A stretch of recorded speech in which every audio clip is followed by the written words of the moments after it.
नमस्कार दोस्तों, target with PS Parihar channel में आपका स्वागत है। आइए शुरू करते हैं और देख लेते हैं कि आज के समाचार पत्रों में विद्यार्थी जीवन से संबंधित कौन-कौन सी सूचना है। आगे बढ़ने से पहले एक सूचना उन विद्यार्थियों के लिए जो विद्यार्थी बिहार डीएलएड एंट्रेंस एग्जाम की तैयारी कर रहे हैं। वे सभी अभ्यर्थी चक्षु प्रकाशन की इस बेस्ड बुक को ले सकते हैं, जिससे आप लोग यहाँ पर देख रहे हैं। इस पुस्तक में 3000 से ज़्यादा बहुविकल्पीय प्रश्न दिए हुए हैं, 2 सॉल्व पेपर भी दिए हुए हैं।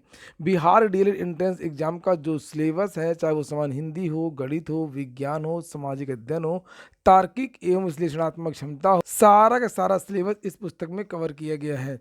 सभी कापी किताबों की दुकानों में चक्षु प्रकाशन की ये पुस्तक आपको मिल जाएगी, और अगर आप लोग ऑनलाइन मंगवाना चाहते हैं तो उसकी लिंक मैंने डिस्क्रिप्शन बॉक्स में दे दी है। बिहार डीएलएड की स्टडी गाइड भी आती है, जिसे आप लोग यहाँ पर देख सकते हैं, जो मैं अभी आपको दिखा रहा था, और बिहार डीएलएड की प्रैक्टिस सेट भी आती है।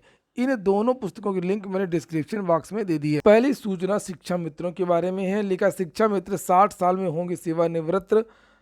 शासन ने तय की अधिकतम आयु सीमा। प्रदेश सरकार प्राथमिक विद्यालयों में कार्यरत शिक्षा मित्रों के संविदा पर काम करने की अधिकतम आयु सीमा तय कर दी है।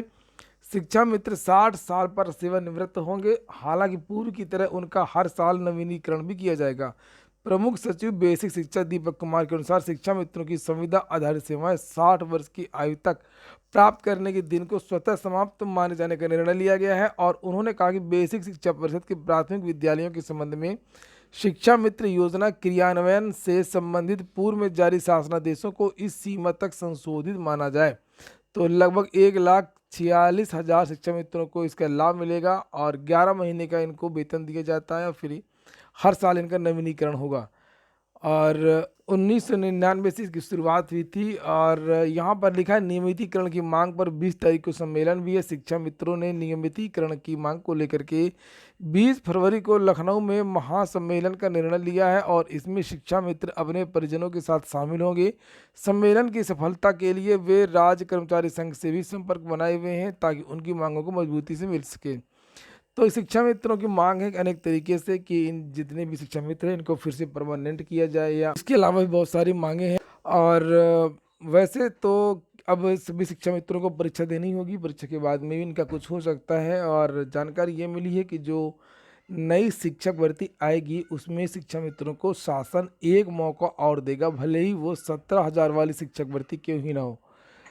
तो इनको एक मौका और मिलेगा, और भारांक इत्यादि में इनको छूट दी जाएगी। बाकी जो समान विद्यार्थी हैं उसी तरीके से इनको भाग लेना होगा। अगली सूचना है, पेपर लीक का खौफ, ऑफलाइन होगी कंप्यूटर ऑपरेटर परीक्षा। बोर्ड 927 पदों पर भर्ती परीक्षा कराने के नए तरीके पर मंथन कर रहा है। इसके बारे में तो मैंने कल ही आप लोगों को जानकारी दी थी, और ये आज के लगभग सभी समाचार पत्रों में है।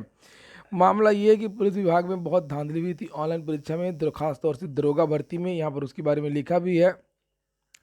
स्क्रीन शेयरिंग हो जाता है, और दूसरे से जुड़ जाता है, बहुत सारी चीज़ें होती हैं। तो ये कहा जा रहा है कि जो विद्यार्थियों के सामने, प्रत्येक विद्यार्थी के सामने एक कंप्यूटर रहेगा, उसमें 15 मिनट पहले अपलोड कर दिया जाएगा पेपर।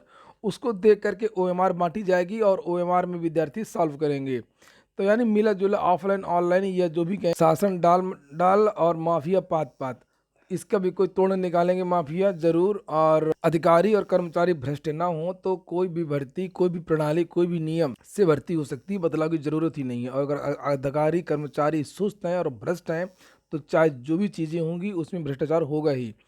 लिखा है, पुलिस विभाग में कंप्यूटर ऑपरेटरों के 927 पदों पर भर्ती की परीक्षा ऑफलाइन होगी, यानी जिस विधा में उनको विभाग में सेवाएं देनी है, भर्ती प्रक्रिया उससे ही दरकिनार की कर देगा। इस बात पर यकीन करना मुश्किल लग रहा है, लेकिन उत्तर प्रदेश पुलिस भर्ती एवं प्रोन्नत बोर्ड पेपर लीक करने वाले छात्रों से बचने के लिए ऐसा कर रहा है। पेपर लीक गिरोह और नकल माफिया से बचने के लिए भर्ती बोर्ड कंप्यूटर ऑपरेटर की सीधी भर्ती के लिए होने वाली परीक्षा में नया प्रयोग करने की तैयारी में है। इसके तहत अभ्यर्थियों के कंप्यूटर पर 15 मिनट पहले पेपर अपलोड किया जाएगा, और इसके बाद अभ्यर्थियों को ऑफलाइन तरीके से ओएमआर सीट पर सवालों के जवाब भरने होंगे। सबसे पहले पहले तो ये जो जितने भी संस्थान है ना, कोई सरकारी एक संस्थान हो जो पेपर वगैरह बनाए, प्राइवेट एजेंसी करेगी और पेपर वहीं से लीक हो जाएगा, तो ये तुम्हारी जो प्रक्रिया है धर की धरी रह जाएगी। और उसके बाद में जो दरोगा भर्ती की बात यहाँ पर लिखी हुई, जिसकी वजह से ये परीक्षा करवाई जा रही है, तो वहाँ पर तो परीक्षा सेंटर पर ही नकल हुई थी लेखपाल भर्ती में।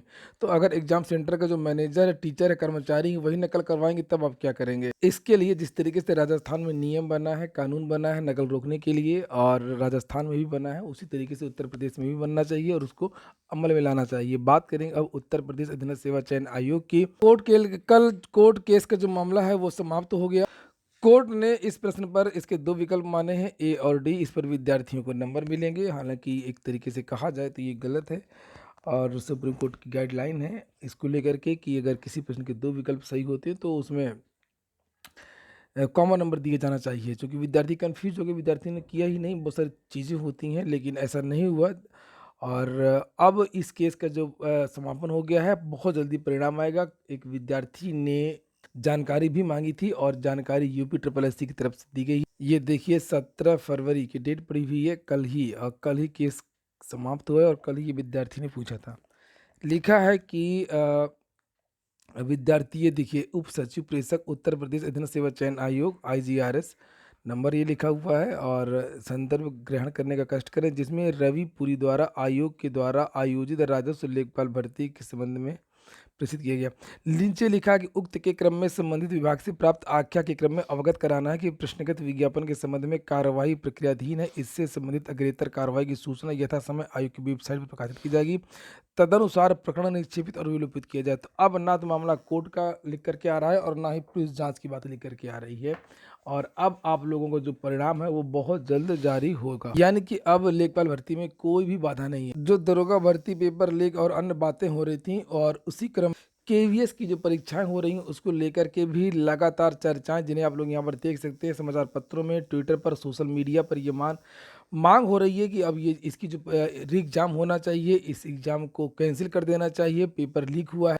समाचार पत्रों में लिखा KVS TGT परीक्षा में सेंध रिमोट पर सिस्टम लेकर के सॉल्व हुआ प्रश्न पत्र। इसको लेकर के प्रयागराज के छात्रों ने भी मांग की है कि इसकी जो परीक्षा है उसको रद्द किया जाए। प्रतियोगी छात्र प्रतिनिधि मंडल की तरफ से ये विज्ञप्ति जारी की गई है। केंद्रीय संगठन TGT KVS की परीक्षा में ऑनलाइन सिस्टम होने के बावजूद भी संस्कृत, गणित तमाम जैसे विषयों में बड़े पैमाने पर नकल कराने का काम किया गया, जिससे कि प्रदेश के तमाम प्रतियोगी भाई बहन पीड़ित हैं। इससे साफ जाहिर होता है कि भविष्य में आने वाली भर्तियों में भी भ्रष्टाचार बड़े पैमाने पर व्याप्त होगा। जो गिरोह पकड़े गए हैं इनको कड़ी से कड़ी सजा दी जाए। और बहुत सारी मांगे विद्यार्थियों ने की। शीतला प्रसाद ओझा, प्रतियोगी छात्र प्रतिनिधिमंडल प्रयागराज। SSC MTS की लास्ट डेट बढ़ा दी गई है। अब 24 तारीख तक विद्यार्थी आवेदन कर सकते हैं। 15 तारीख को जो स्किल टेस्ट हुआ था स्टेनोग्राफर भर्ती का, ग्रेड C और ग्रेड D का, उस परीक्षा को स्थगित कर दिया गया है। दोबारा ये परीक्षा होगी, आगे इसके बारे में जानकारी दी जाएगी। लोक सेवा आयोग ने भी एक नोटिस जारी की है, और इसमें लिखा हुआ कि सभी विद्यार्थी 31 मार्च के पहले पहले OTR की जो प्रक्रिया है वो पूरी कर लें। ये हो गया आज का वीडियो आपको अच्छा लगा हो, आपके काम का हो, तो लाइक अवश्य करते हैं। जिन छात्रों ने चैनल को सब्सक्राइब ना किया, सब्सक्राइब कर लें। पूरा वीडियो सुनने के लिए बहुत बहुत धन्यवाद।